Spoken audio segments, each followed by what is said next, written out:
আমরা এমন একজন মহামানবকে নেতা হিসাবে গ্রহণ করব, যে নেতার চরিত্রের সার্টিফিকেট স্বয়ং আল্লাহ দিয়েছেন। ওয়া ইন্নাকা লাআলা খুলুকিন আযীম।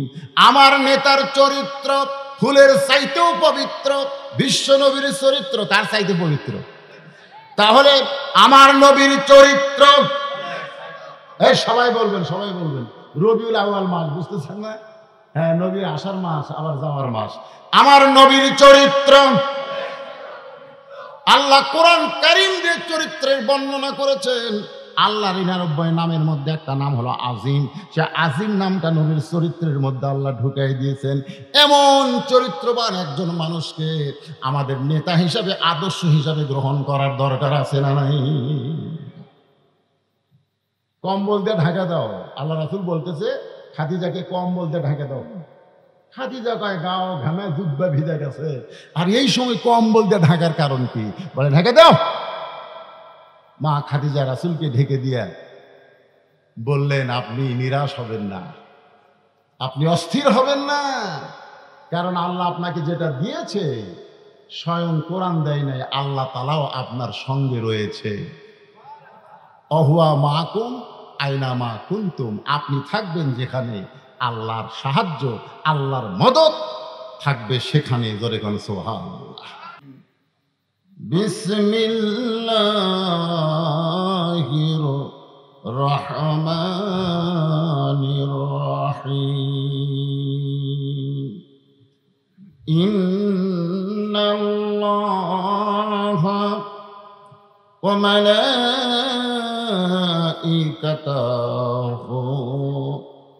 ইসাল্লুনা আলান নবী ইয়া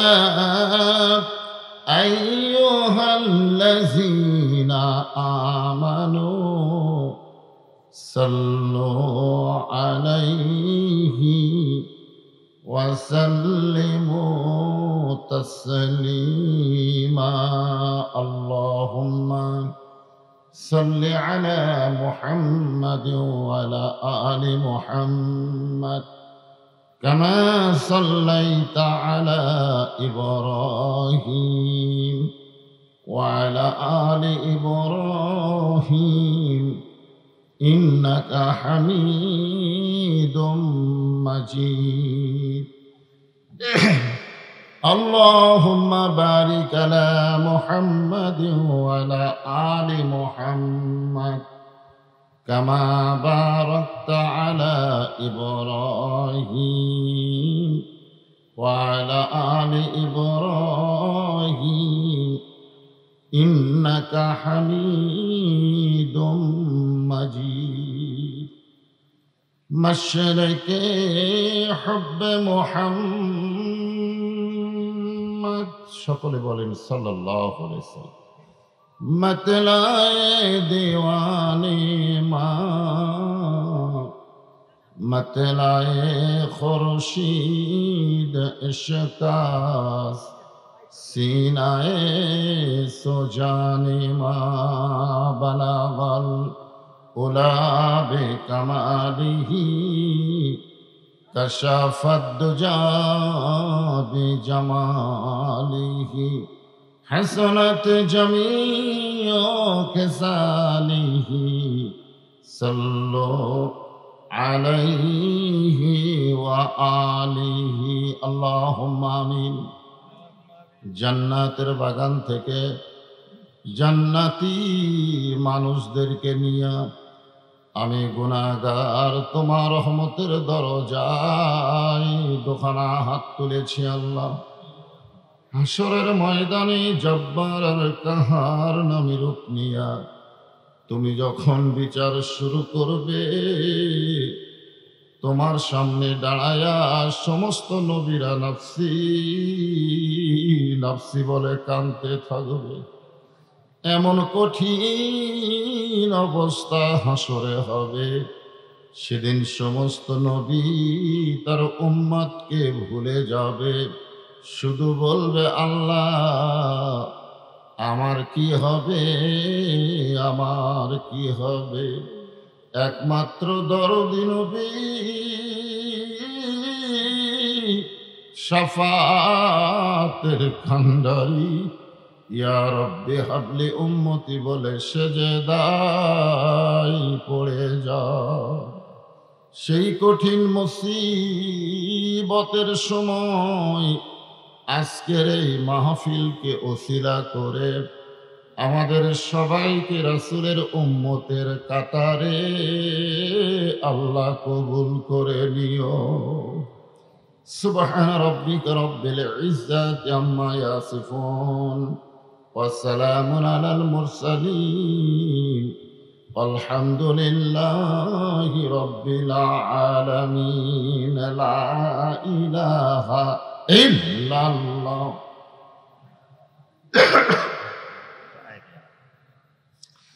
লা ইলাহা ইল্লাল্লাহ লা ইলাহা ইল্লাল্লাহ। মহব্বতে আল্লাহর জিকির করতে শরম আছে? এই জিকির করেন আর সামনের দিকে একটু জমে বসেন। আমি তো আসার সময় দেখলাম পা ডেবে যাচ্ছে। এরকম অবস্থায় আপনাদের একটা বসার পরিবেশ করেছে। এই মাহফিল ছাড়া বাইরে তো বসার কোনো সুযোগ নাই, এই জন্য আপনারা একটু জমে বসেন। আমার দাঁড়ানো ভাইগুলো যেন বসার একটু সুযোগ পায়। জিকির করেন আর সামনের দিকে একটু ঝোঁকেন।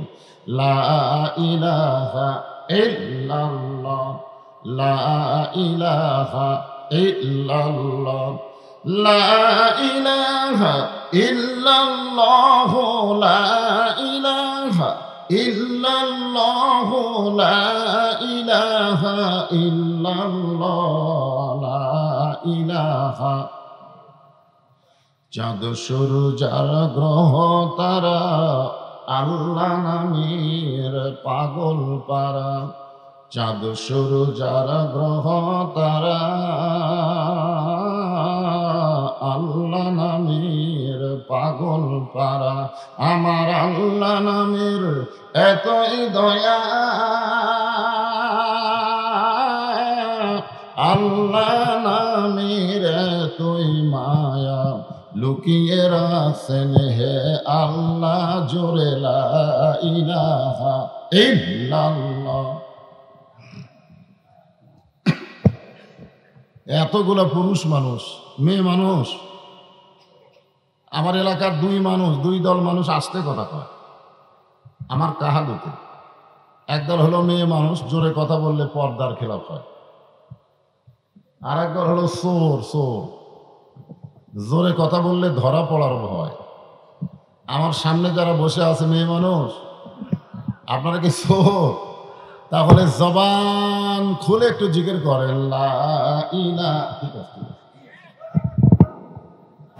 ঠিক আছে লা ইলাহা লা ইলাহা ইল্লাল্লাহ লা ইলাহা ইল্লাল্লাহ লা ইলাহা ইল্লাল্লাহ লা ইলাহা ইল্লাল্লাহ। যার দেলে আছে আমার আল্লাহর ভয়। কার ভয়? না সরকারের?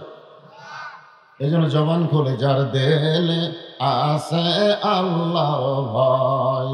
আল্লাহ আল্লাহ সব সময় আহার নিদেরা ভালো লাগে না এই দুনিয়া, ভালো লাগে না, ভালো লাগে শুধু আল্লাহ জোরে লা ইলাহা ইল্লাল্লাহ লা ইলাহা লা ইলাহা ইল্লাল্লাহ মুহাম্মাদুর রাসূলুল্লাহ।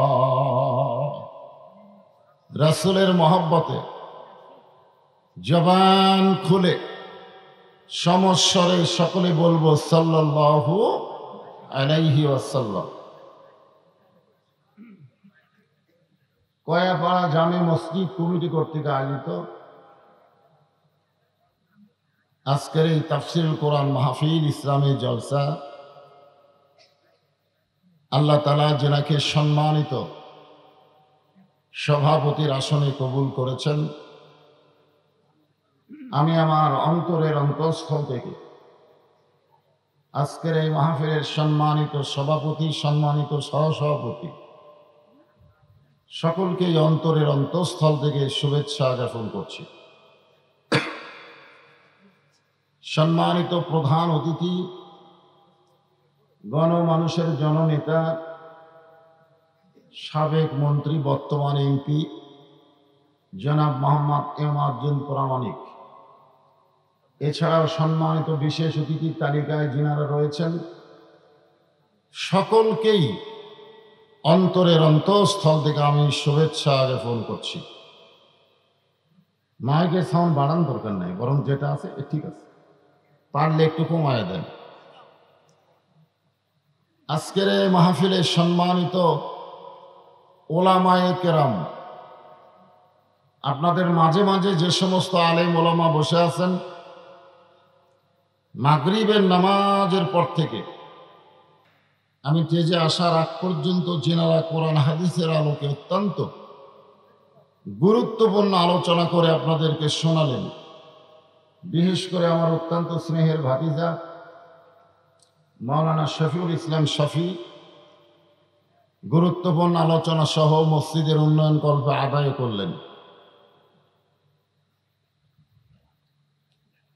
আজকের এই মাহফিলের আলেম ওলামা সহ বক্তাদেরকে অন্তরে অন্তঃস্থল থেকে আমি শুভেচ্ছা জ্ঞাপন করছি। এই মুহূর্তে আমার সামনে যারা বসে আছেন, গতকাল যে বৃষ্টি হয়েছে, আজকে সেই বৃষ্টি হলে মাহফিল হতো না। গতকালের বৃষ্টিতে এখনো দাঁড়ানো যাচ্ছে না, পা টেপে যাচ্ছে।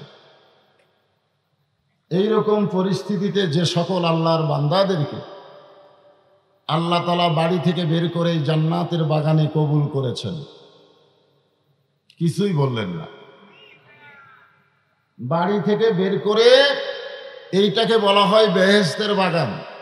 সেই বাগানে যে আল্লাহ কবুল করলেন, অনেকে বসতে না পেরে দাঁড়িয়ে দাঁড়িয়ে আলোচনা শুনতেছেন, আমি সকলকেই অন্তরের অন্তঃস্থল থেকে শুভেচ্ছা জ্ঞাপন করছি।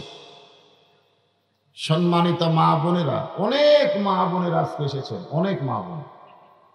আমি আসার সময় তো রাস্তায় দেখলাম অনেক মানুষ চলাফেরা করতেছে, তার মধ্যে মেয়েরাও চলতেছে। যে সমস্ত মা বোনেরা পর্দার অন্তরালে বসে আলোচনা শুনতেছেন, তাদেরকেও শ্রদ্ধা জ্ঞাপন করে মনে হয় এই সিজনের এই এলাকায় আজকে প্রথম মাহফিল, ঠিক কিনা বলেন? এজন্য আমি জানতে চাচ্ছি আপনারা সকলে কেমন আছেন? জি আলহামদুলিল্লাহ, আলহামদুলিল্লাহ রাব্বিল আলামিন। যে আল্লাহ আমাদেরকে শারীরিক সুস্থতা দান করে মানসিক প্রশান্তি লাভ করার জন্য আজকে এই কোরআন কারিমের জান্নাতের বাগানে কবুল করলেন, আমরা সে আল্লাহর উপরে কি খুশি না বেজার? তাহলে জবান খুলে সমস্যারে সকলে বলবো রব্বানা লাকাল হামদ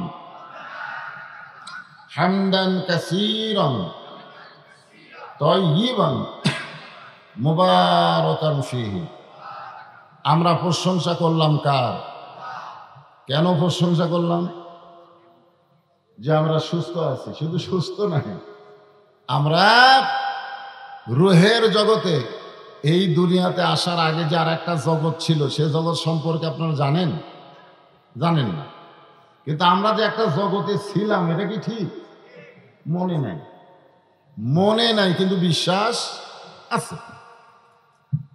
সেই রুহের জগতে আল্লাহ তাআলা আমাদের রুহগুলো, আমাদের দেহের মধ্যে কি আছে, এই রুহগুলোকে আল্লাহ তাআলা এত পছন্দ করেছেন যে এই পৃথিবীতে সরাসরি আল্লাহ আমাদেরকে মুসলমানের ঘরে কবুল করেছেন। সবাই আলহামদুলিল্লাহ বললেন না? মনে হয় মুসলমানের ঘরে জন্ম নিয়ে কি ভুল হয়েছে? যে কোরআনের তাফসীর শুনবেন, এই কোরআনে আল্লাহ বলেছেন অমাই ইয়াবতাগি গায়রাল ইসলামা দীনান ফালান ইউকবালা মিনহু। ইসলাম ছাড়া অন্য কোনো ধর্ম কেউ যদি গ্রহণ করে, আল্লাহ বলেছেন সেইটা কবুল করা হবে না। এ কথার দ্বারা বোঝা গেল আল্লাহর কাছে একমাত্র কবুলযোগ্য ধর্মের নাম কি? সবাই জবান খুলে বলেন। আর সেই ইসলামের ভিতরে আমরা মুসলমান। এই জন্য প্রশংসা হবে কার? বর্তমানে যে চাঁদ উঠছে আসমানে, এই চাঁদের নাম জানেন? জানেন না? বাংলা মাসের নাম জানেন? আশ্বিন মাস। ইংরেজি মাসের নাম জানেন? আজকে শেষ দিন, সেপ্টেম্বর। আমরা বাংলা ইংরেজি মোটামুটি ভালো জানি, কিন্তু আরবির সাথে আমাদের সম্পর্ক নেই। কিন্তু এই মাসের সাথে আমাদের একটা মোটামুটি সম্পর্ক খেয়াল করা দরকার ছিল। কারণ যেই মাসে আজকের এই মাহফিল হচ্ছে, এই মাসেই আল্লাহ তাআলা আমাদের নবীকে, আমাদের নবী কি নবী? হ্যাঁ, আমাদের নবী হলেন দুই জাহানের শ্রেষ্ঠ নবী। আমরা এখন থেকে বলবো দুই জাহানের কি নবী? শ্রেষ্ঠ নবী। দুই জাহান। বিশ্ব বললে খালি বাংলাদেশ বোঝাবে, পৃথিবী বোঝাবে। বিশ্বকবি রবীন্দ্রনাথ, বিশ্বকাপ খেলা, এরকম না তো? বিশ্ব বলতে দুনিয়ার সাথে শুধু সম্পর্ক। আমাদের নবী শুধু দুনিয়ার সাথে সম্পর্ক নয়, উভয় জগতের সাথে আমাদের নবীর সম্পর্ক। জোরে কোন ঠিক? এই জন্য আয়াতুল কুরসিতে আল্লাহ বলেছেন, মানজাল্লাযী ইয়াশফা ইনদাহু ইল্লা বিইজনিহি। মানে ওই জগতে আল্লাহ তাআলা আমাদের নবীকে, কেবলমাত্র আমাদের নবীকে আমাদেরকে সুপারিশ করে জান্নাতে নিয়ে যাওয়ার অধিকার দিয়ে দিবেন। সুবহানাল্লাহ কইলেন না? আল্লাহ রাসূল কি বলেছেন জানেন? যে আমার সমস্ত উম্মতেরা যতক্ষণ জান্নাতে না যাবে, আমি রাসূল ততক্ষণ জান্নাতে প্রবেশ করব না। সেই রবিউল আউয়াল মাসে আল্লাহ তাআলা আমাদের নবীকে প্রেরণ করেছেন। কোন তারিখে নবী এসেছেন সে তারিখ সম্পর্কে মতভেদ আছে, মতভেদ আছে। অনেকে বলেছে রবিউল আউয়াল মাসের প্রথম তারিখে আল্লাহ নবীকে দুনিয়াতে প্রেরণ করছে। অনেকে বলছে 9 তারিখে, কেউ কেউ বলছে 12 তারিখে হতে পারে। নবী আসার তারিখ নিয়ে কিন্তু মতভেদ আছে। জোরে কোন কি আছে? এই খেয়াল করে শোনেন, মতভেদ আছে। কিন্তু নবী বিদায় নেওয়ার তারিখ নিয়ে কোনো মতভেদ নাই। নবী 12 তারিখে দুনিয়া থেকে বিদায় নিয়েছে, এ ব্যাপারে কোনো মতভেদ নাই। কিন্তু আসার ব্যাপারে আছে কেন? না, আসার ব্যাপারে মতভেদ থাকার কারণ হলো, নবী যে এত বড় মানুষ হবে এটা কেউ কল্পনা করেনি। আর আল্লাহ নবী যখন দুনিয়াতে এসেছেন তখন নবীর জন্ম তারিখ মনে রাখার মতন তার বাবাটাও দুনিয়াতে ছিল না। মা কি করবে? সন্তান যখন হয় মার কে অত খেয়াল করে? খেয়াল তো করে বাবা। কিন্তু আমাদের নবী দুনিয়াতে এসেছেন কি হয়ে? শিশুকালে মইরা গেছে মা, গর্ভে থাকতে মরছে পিতা, নবী চোখে দেখলেন না। গান গাইলে কি গুনাহ হবে?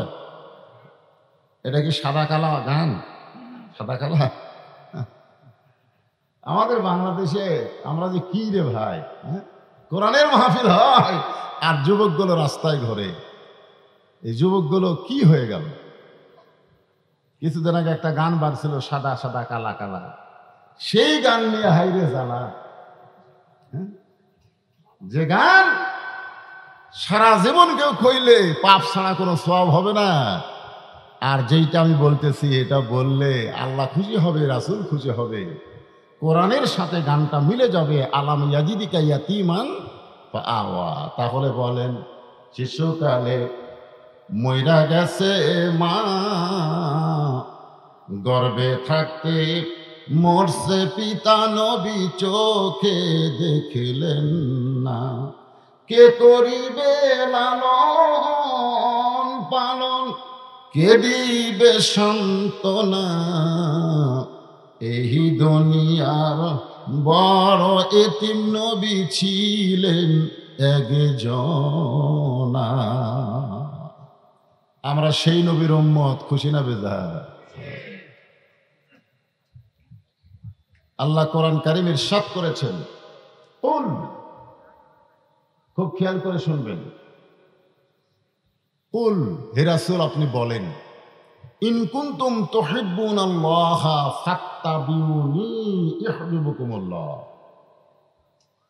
এর বাংলা অর্থ হলো, যদি কেউ আল্লাহকে পাওয়ার চায়, কাকে পাওয়ার চায়? তাহলে আপনি ছাড়া, নবী ছাড়া আল্লাহ পাওয়ার কোনো, এই জন্য আমার সঙ্গে একটু বলা লাগবে, কারণ ওয়াজ সাইজ করতে গেলে একটু আপনাদেরও কিছু কিছু বলা দরকার।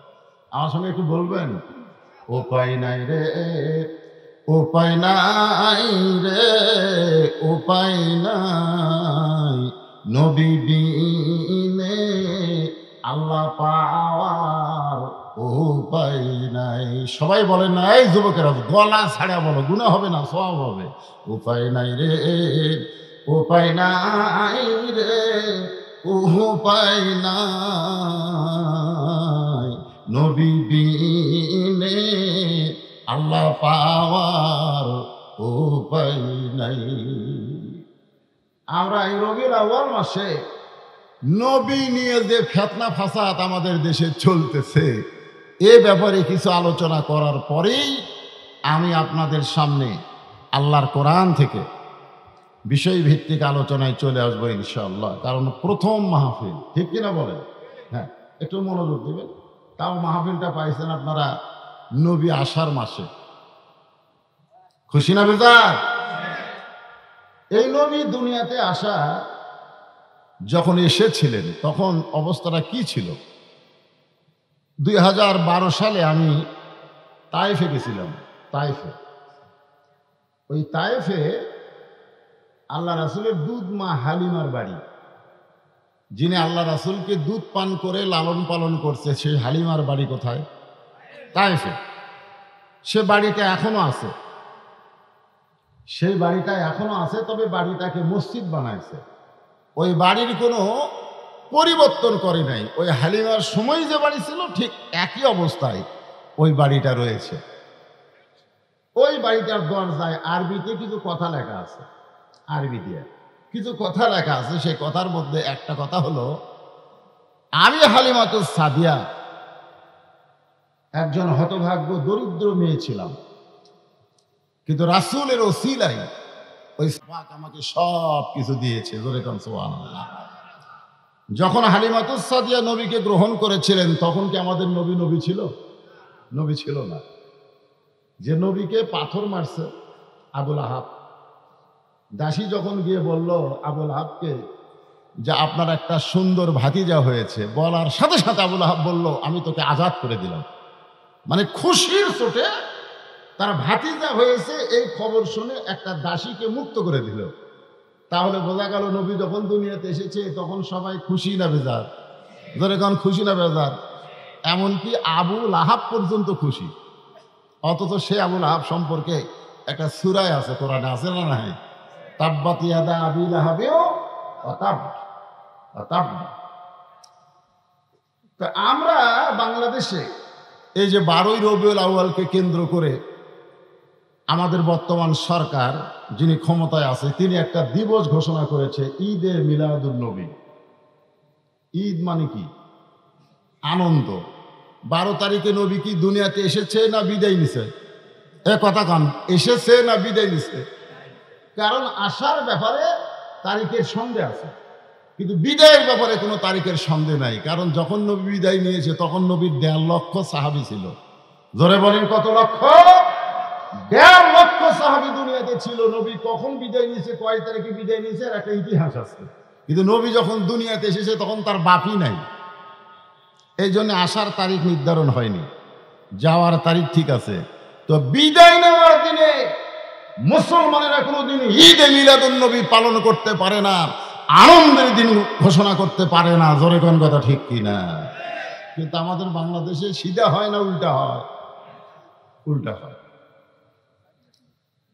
তো হালিমাতুস সাদিয়া, ওই যে আরবিতে কিছু কথা লেখা আছে তার বাংলা হলো, আমি একটা দুর্বল গাধা নিয়ে মক্কার দিকে যাচ্ছিলাম। জোরে কোন দিকে?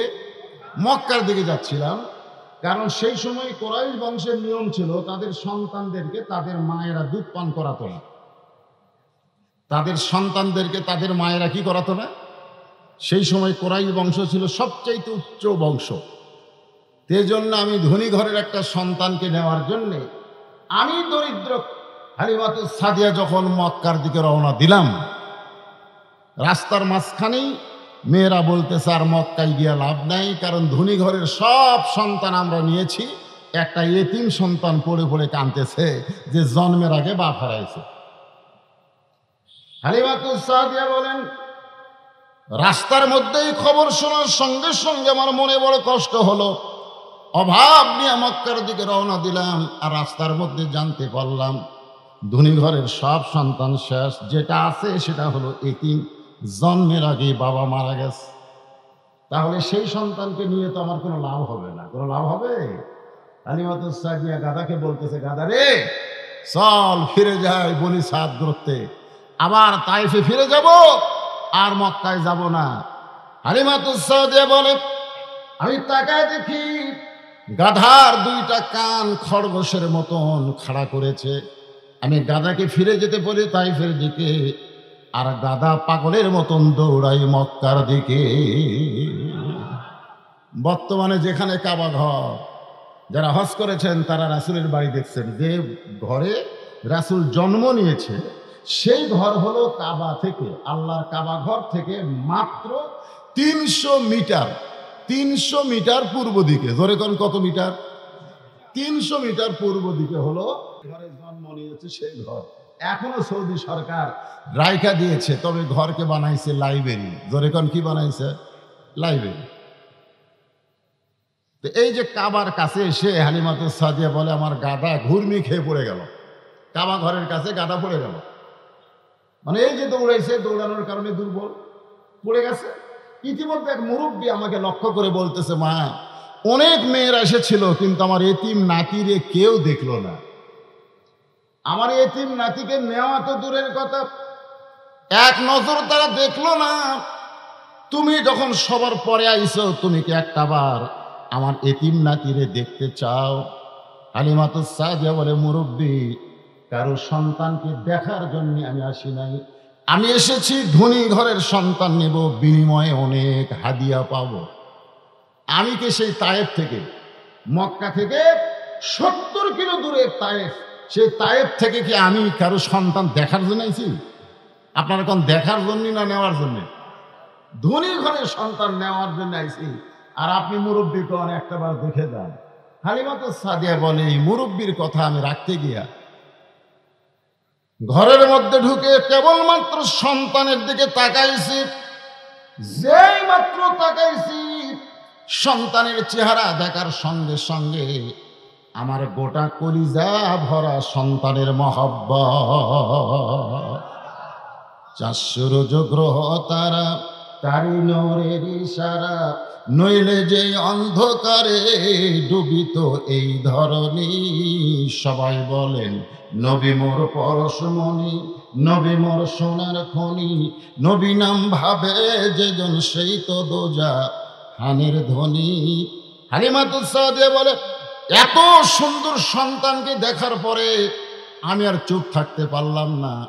আমি দৌড়ে গিয়া তার মায়ের কোল থেকে সন্তানকে আমার বুকের মধ্যে নিলাম। ওই আল্লাহর শপথ করে বলতেছি, ওই ছোট্ট নবীকে বুকে নেওয়ার মুসলমান রাসূলের আদর্শ গ্রহণ করেনি বলে তারা অন্য কিছু ভয়ে আছে। জোরে কোন কথা ঠিক কিনা?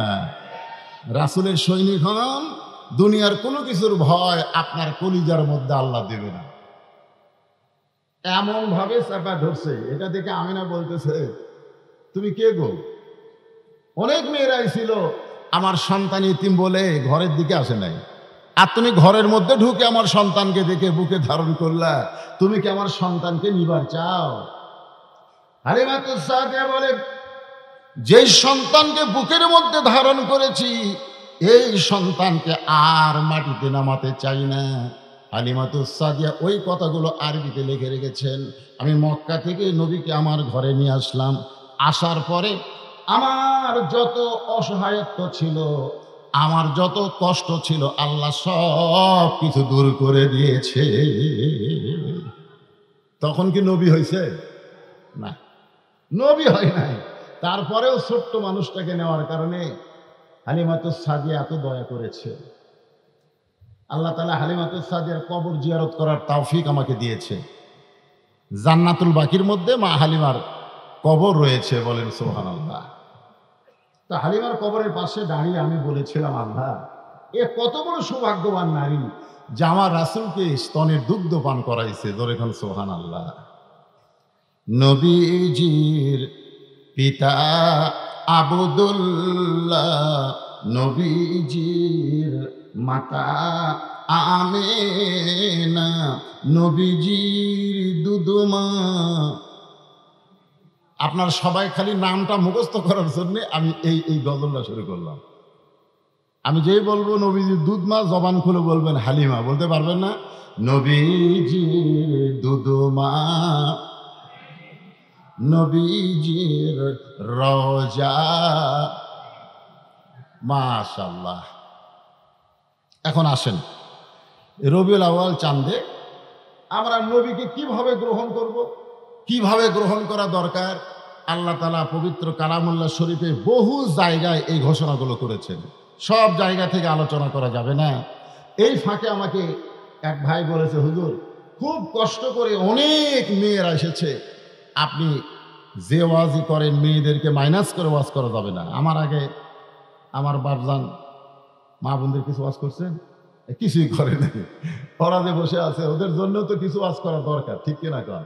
বর্তমানে আমাদের বাংলাদেশে অনেক নারীরা মরিয়মের মতন হয়ে গেছে। মরিয়ম বোঝেন? ঈসা আলাইহিস সালাম জন্ম নিছে, আপনারা বলেন তো ঈসা আলাইহিস সালামের বাপকে? কথা কয় না।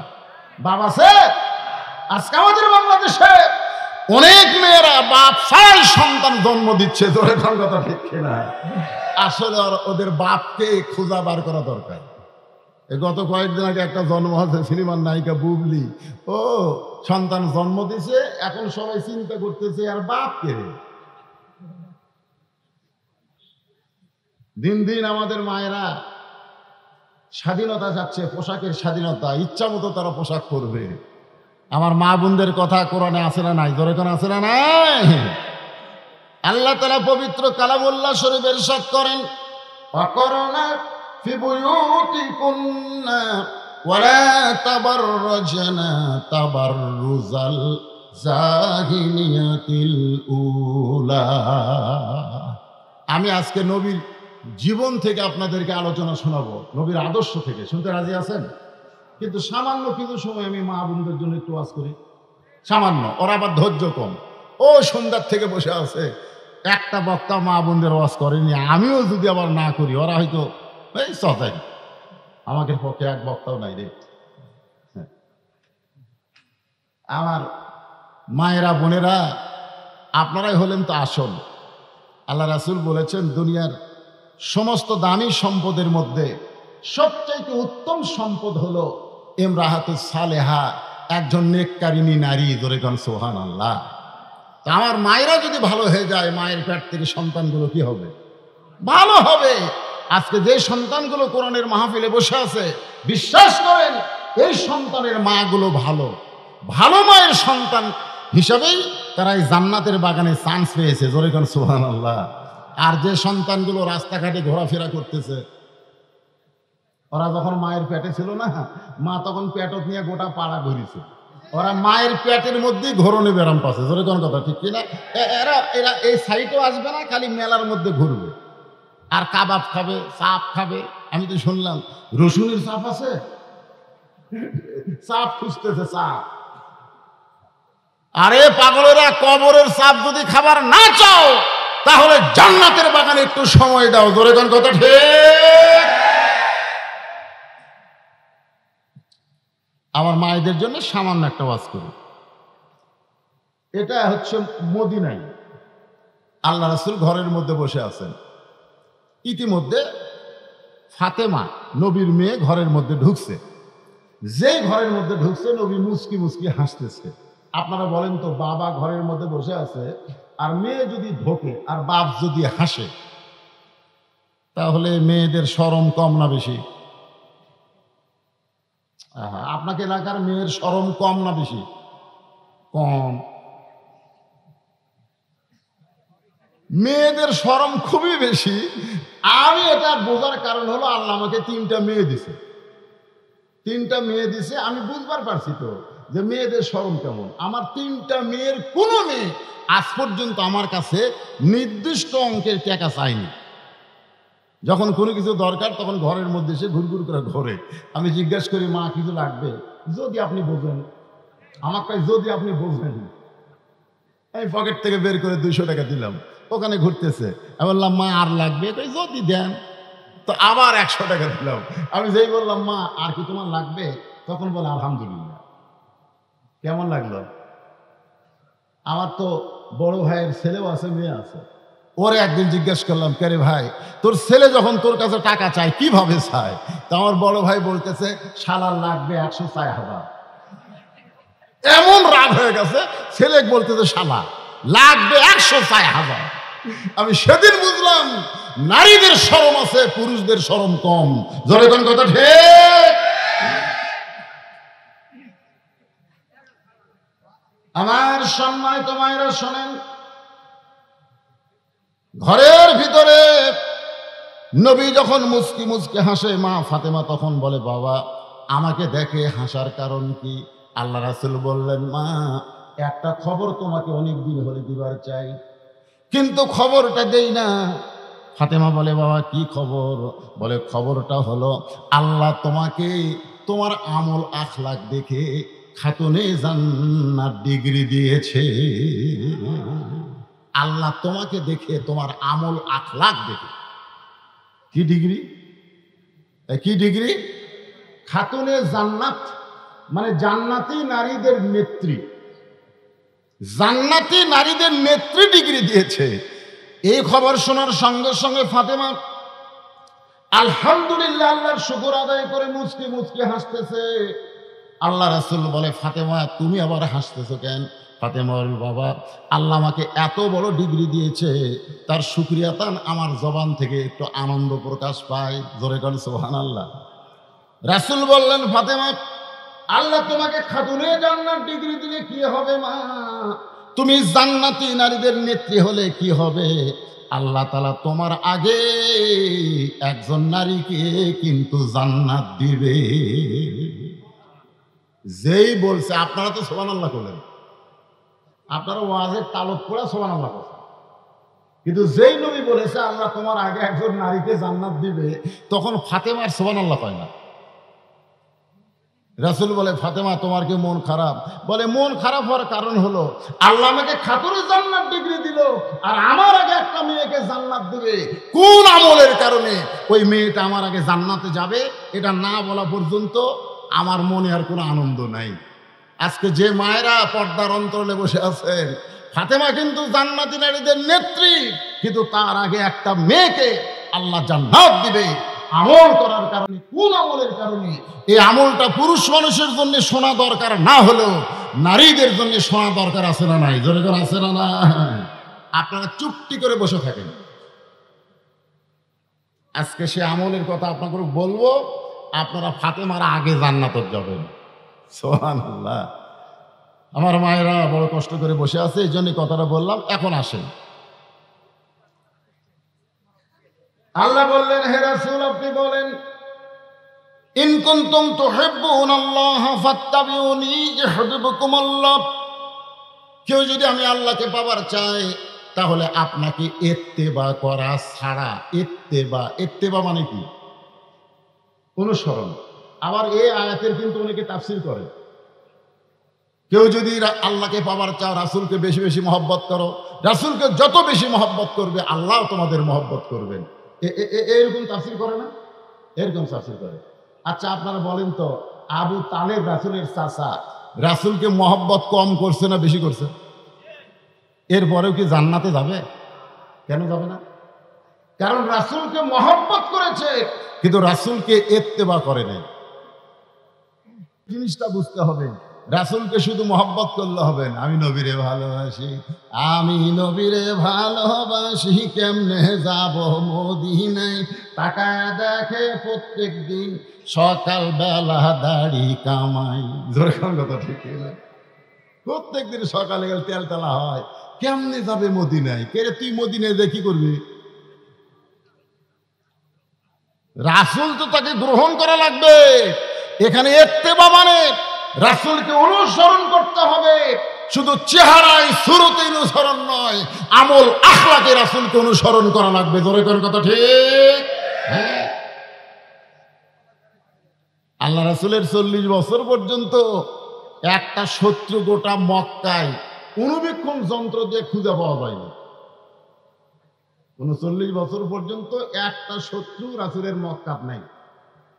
কিন্তু যেই 40 বছরে আল্লাহ তাআলা এই কোরআন শরীফ নাজিল করছে, এই যুবকেরা মনোযোগ দিয়ে শোনেন। আজকে আমাদেরকে বলে হুজুর সব ওয়াজ করবেন না, সব ওয়াজ চলবে না। রাসূলের হওয়া থেকে 39 বছর পর্যন্ত ওয়াজ করেন, কোনো সমস্যা নাই। মানে আবু জেহেল মার্কা। জোরে করে কথা ঠিক কিনা ভাই? কিন্তু যুবকেরা খালি ফেসবুক চালাও না। হ্যাঁ হায় রে, চারটা যুবক কোনো জায়গায় বসলে আগে গল্প করতো, তোর বাপ কেমন আছে, তোর মা কেমন আছে। এখন আর কোনো গল্প নাই, খালি ঠেলা ঠেলি, খালি ঠেলা ঠেলি।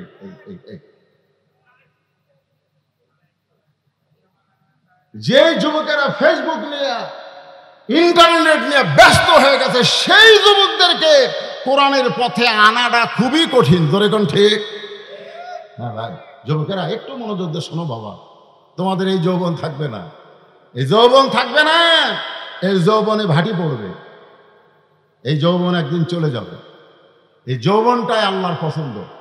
হাসরের ময়দানে যখন আমরা দাঁড়াবো, আমাকে বলবে বদরুল রশিদ, তোর শৈশবকাল আর তোর বুড়াকালের কোনো হিসাব দেওয়া লাগবে না। তুই যৌবনকালে কি আমল করছিস সেই হিসাব দিয়ে জান্নাতে যা। আমাকে আল্লাহ বলবে যে তোর বুড়াকালে, বুড়া বয়সের এর দরকার নাই, আর শৈশবকালের দরকার নেই। যৌবনকালে কি করছিস, এই যৌবনের হিসাব দিয়ে জান্নাতে যাও। তাহলে আমরা যারা যুবক আছি, এই মুহূর্তেই হলো আপনাকে হিসাবের বয়স। জোরে কোন ঠিক? প্রত্যেকটা ধাপ, প্রত্যেকটা কথা হিসাব করে বলতে হবে। তাই রাস্তাঘাটে না ঘুরে, ওই রোশনের চাপ না খায়া তোমরা কোরআনের মাহফিলে চাপ দাও। চলে আসো বাবা, চলে আসো। আসেন, অত্যন্ত গুরুত্বপূর্ণ আলোচনা আপনাদের সামনে উপস্থাপন করা হচ্ছে। তাহলে আল্লাহ রাসূলের 40 বছরে যখন এই কোরআন শরীফ আল্লাহ নাজিল করলেন, খুব খেয়াল করবেন, এই কোরআনের প্রথম শব্দ হলো ইকরা। ইকরা মানে পড়ুন। ইকরা মানে কি? পড়ুন। আজকে আমাদের বাংলাদেশের ছেলেরা কোরআন তেলাওয়াতে চ্যাম্পিয়ন হচ্ছে। সুবহানাল্লাহ। যাদের পিছনে সরকার কোটি কোটি টাকা খরচ করে, ওরা তো বিশ্বকাপ দূরের কথা, বিশ্বের একটা চা কাপ পর্যন্ত আনবার পারে না। ধরে কোন ঠিক কিনা? এই যে ক্রিকেট খেলা, হাইরে এশিয়া কাপত যা মার খেলো ভাই, একটা দেশকে ঠকাবার পারে নাই। ধরে কোন ঠিক কিনা? আফগানিস্তানের কাছে গাপ খাওয়া, এর কে বেতন 4 লাখ টাকা, 5 লাখ টাকা, মাথা ঘুরে।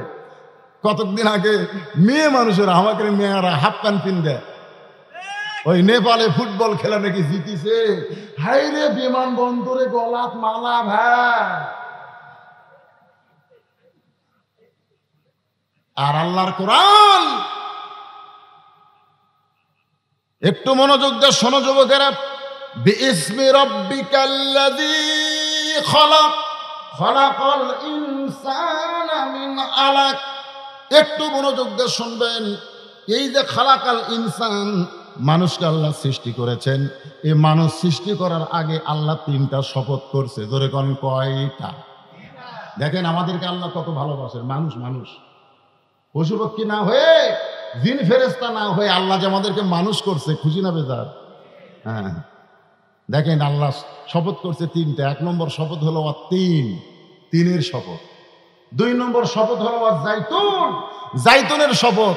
3 নম্বর শপথ হলো অতুরি সিনিনা ওয়া হাযাল বালাদিল আমিন, নিরাপত্তা নগরীর শপথ। এরপর আল্লাহ বলতেছেন লাকাদ খালাকনাল ইনসানা ফি আহসানি তাকবীম। আমি মানুষকে সর্বোত্তম আকৃতি দিয়ে সৃষ্টি করেছি। আমাদের যদি শুধু মানুষ করতো তাও হতো, মানুষ না করে মুসলমানের ঘরে আমাদেরকে কোরআন নামক হেদায়েত আল্লাহ দান করেছে। ধরে কোন সুবহানাল্লাহ। চলে আসলেন খাদিজার কাছে, কোরআন পাশে, শরীর ঘামতেছে, জুব্বা টুব্বা সব ভিজে গেছে। খাদিজা বলতেছে, আজকে খিদা বেশি লাগছে নাকি? আমি প্রতিদিন আপনাকে গাড়ি হীরার মধ্যে খাবার সাপ্লাই করি, আমি নিজে যায় খাবার দেই, আর আজকে নিজেই চলে আইছেন। রাসূল বলতেছেন, খাদিজা আর গাড়ি হীরাই থাকার দরকার নাই, আর অন্ধকারে থাকার দরকার নাই। আল্লাহ সিরাজা মুনিরা নামক কোরআনের আলো আমাকে দান করেছে। ধরে কোন সুবহানাল্লাহ। আল কোরআনের আলো ঘরে ঘরে, ঘরে ঘরে আলো আছে, রাস্তা আলো নাই। যখনই ঘরের থেকে বাইরে হলাম, ঘর তো আলো, যেই বাইরে হলাম একদম এই লাইট ধর, লাইট ধর। তখন আমার আসাদুল ইসলাম ও আবার এই মোবাইলের লাইট ধরলো। তার মানে কি খালি ঘরত আলো থাকলে হবে না, রাস্তা তো আলো থাকা লাগবে। ঠিক কি না? হ্যাঁ, তাহলে এই স্লোগান চলে কেন? এই স্লোগান তো আবু জেহেলের স্লোগান। এই স্লোগান আমাদের চলবে না। আমাদের বলতে হবে আল কোরআনের আলো সব জায়গায় জালো। জোরে কোন ঠিক? স্লোগানটা যুবকেরা, মুরব্বীরা না দেন, আপনাকে দরকার নেই, আপনার ওল্ড মডেল হয়ে গেছে। আপনারা তো যুবক থেকে যদি, যৌবন থেকে যদি কোরআনের আন্দোলন করতেন, আজকে বাংলাদেশে বাতিলের কোনো আস্তানা থাকতো না। জোরে কোন ঠিক? কিন্তু আপনার যৌবন থেকে আন্দোলন করেননি বলে আমাদের এখন বুড়া হয়ে এই যুবকগুলো সাইজ করা লাগতেছে। এই যুবকেরা গলা খাকারে দাও। আমি যেই বল আল কোরআনের আলো, আপনার বলবেন সব জায়গায় জালো, বলতে পারবেন না? আল কোরআনের আলো, কোরআন হাদিস যেখানে, দুনিয়ার মুসলমান লিল্লাহে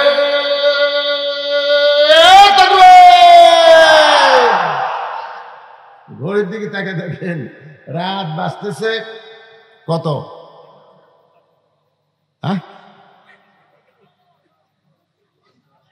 আচ্ছা 10:55 মনে করেন, 11ই ধরেন। 11টার সময় আপনাদের চেহারা মনে হচ্ছে কেবল রাত 8টা বাজলো।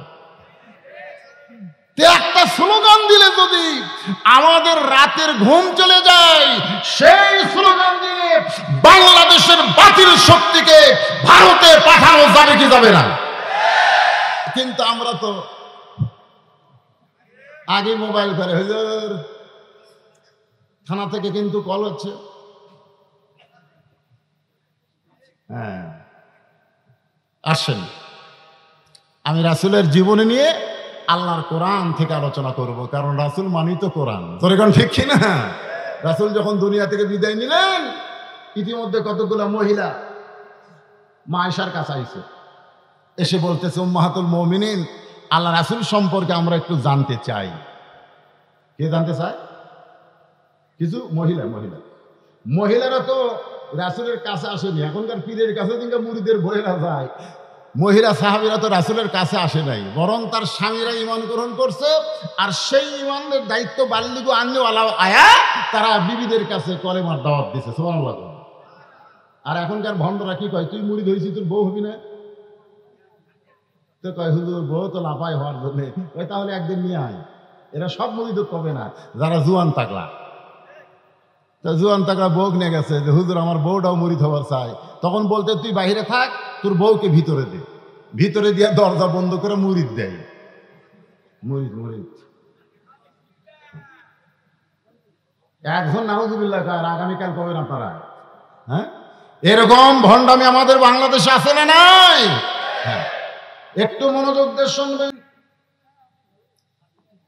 আল্লাহ রাসূল সম্পর্কে মহিলারা বলতেছে, মা রাসূল সম্পর্কে আমরা একটু জানতে চাই। আয়েশা বললেন, তোমরা নবী সম্পর্কে জানবে না আমার স্বামী সম্পর্কে জানবে? কটার মধ্যে গুরুত্ব আছে না নাই? তোমরা নবী সম্পর্কে জানবে না আমার স্বামী সম্পর্কে জানবা? মহিলারা বলতেছে, নবীও যিনি আপনার স্বামীও তিনি, নবীও যিনি আপনার স্বামীও তিনি। আয়েশা বলতেছে, এইটা তোমরা বাহির থেকে অনুমান করে বলতেছো নবীও যিনি আমার স্বামীও তিনি, কিন্তু শুনে নাও আমি স্বামী হিসাবে 9 বছর থেকে 18 বছর পর্যন্ত আমার নবীকে দেখছি। আমি 9 বছর ধরে আমার স্বামীকে দেখছি। ধরে কোন কয় বছর? এই 9 বছরের মধ্যে আমি মাত্র 3 বার আল্লাহর নবীকে দেখেছি। আর সুবহানাল্লাহ কয় না। এই আয়েশা কি ভুল কইছে যে 9 বছর? মা আয়েশা যখন নবীর ঘরে আইছে তখন আয়েশার বয়স কত? 9 বছর। ধরে কোন কয় বছর? 6 বছরে বিয়ে হয়েছে, 9 বছরে ঘরে আইছে। আর যখন নবী দুনিয়া থেকে বিদায় নিছে তখন আয়েশার বয়স হলো 18 বছর। তাহলে সর্বসাকুল্যে কয় বছর? 9 বছর। এই 9 বছরে আমি আমার স্বামীকে দেখেছি। কাকে দেখেছি? আর নবী হিসাবে দেখছি মাত্র 3 বার। সমস্ত মহিলারা বলে তাহলে নবী আর স্বামী কি আলাদা নাকি? আয়েশা বলতেছে আমার নবী সবসময় নবীগিরি ফলাই নাই। নবী যখন বিবিদের কাছে আসতেন তখন পৃথিবীর শ্রেষ্ঠ স্বামী হয়ে যেতেন। জোরে কান সুবহানাল্লাহ। আমার নবী যখন সন্তানের কাছে যাইতেন তখন পৃথিবীর শ্রেষ্ঠ বাবা হইতেন। আমার নবী যখন নাতিদের কাছে যাইতেন তখন পৃথিবীর শ্রেষ্ঠ নানা হইত। আমার নবী যখন দাওয়াতের কাজে যাইত পৃথিবীর শ্রেষ্ঠ দাঈল আল্লাহ হয়ে যেত। আমার নবী যখন জিহাদের ময়দানে যাইত বাতিলের বিরুদ্ধে শ্রেষ্ঠ সেনাপতি হয়ে যেত। আমার নবী নবী হিসাবেও যেমন 1 নম্বর, স্বামী হিসাবেও তেমন 1 নম্বর, নানা হিসাবে 1 নম্বর, বাবা হিসাবে 1 নম্বর, নেতা হিসাবে 1 নম্বর, সব দিক দিয়ে আমার নবী হলেন 1 নম্বরের 1 নম্বর। সুবহানাল্লাহ। এই জন্য আল্লাহ বলেছে এই পানসা নেতার পিছনে ঘুরিস না। এই পানসা নেতা পেশাব করা ঠিক মতো পানি নেয় না, 5 ওয়াক্ত নামাজ পড়ে না, এরকে পিছনে ঘুরে ঘুরে কয় হামান নেতা হামান নেতা। এটা তো নেতা। আমরা এমন একজন মহামানবকে নেতা হিসাবে গ্রহণ করব যে নেতার চরিত্রের সার্টিফিকেট স্বয়ং আল্লাহ দিয়েছেন। ওয়া ইন্নাকা লাআলা খুলুকিন আযীম। আমার নেতার চরিত্র ফুলের চাইতেও পবিত্র। বিশ্ব নবীর চরিত্র তার চাইতে পবিত্র। তাহলে আমার নবীর চরিত্র, এই সবাই বলবেন সবাই বলবেন, রবিউল আউয়াল মাস বুঝতেছেন না? হ্যাঁ, নবীর আসার মাস আবার যাওয়ার মাস। আমার নবীর চরিত্র আল্লাহ কোরআন কারীম দিয়ে চরিত্রের বর্ণনা করেছেন। আল্লাহর 99 নামের মধ্যে একটা নাম হলো আজিম। সে আজিম নামটা নবীর চরিত্রের মধ্যে আল্লাহ ঢুকাই দিয়েছেন। এমন চরিত্রবান একজন মানুষকে আমাদের নেতা হিসাবে আদর্শ হিসাবে গ্রহণ করার দরকার আছে না নাই? কম্বল দিয়ে ঢাকা দাও। আল্লাহ রাসূল বলতেছে খাদিজাকে কম্বল দিয়ে ঢাকা দাও। খাদিজা কয় গাও ঘামে জুব্বা ভিজে গেছে। আর এই সময় কম্বল দিয়ে ঢাকার কারণ কি? বলে ঢাকা দাও। মা খাদিজা রাসূলকে ঢেকে দিয়া বললেন আপনি নিরাশ হবেন না, আপনি অস্থির হবেন না, কারণ আল্লাহ আপনাকে যেটা দিয়েছে স্বয়ং কোরআন দেয় নাই, আল্লাহ তাআলাও আপনার সঙ্গে রয়েছে। অহুয়া মাকুম আইনা মা কুনতুম। আপনি থাকবেন যেখানে আল্লাহর সাহায্য আল্লাহর মদদ থাকবে সেখানে। জোরে কোন সুবহানাল্লাহ।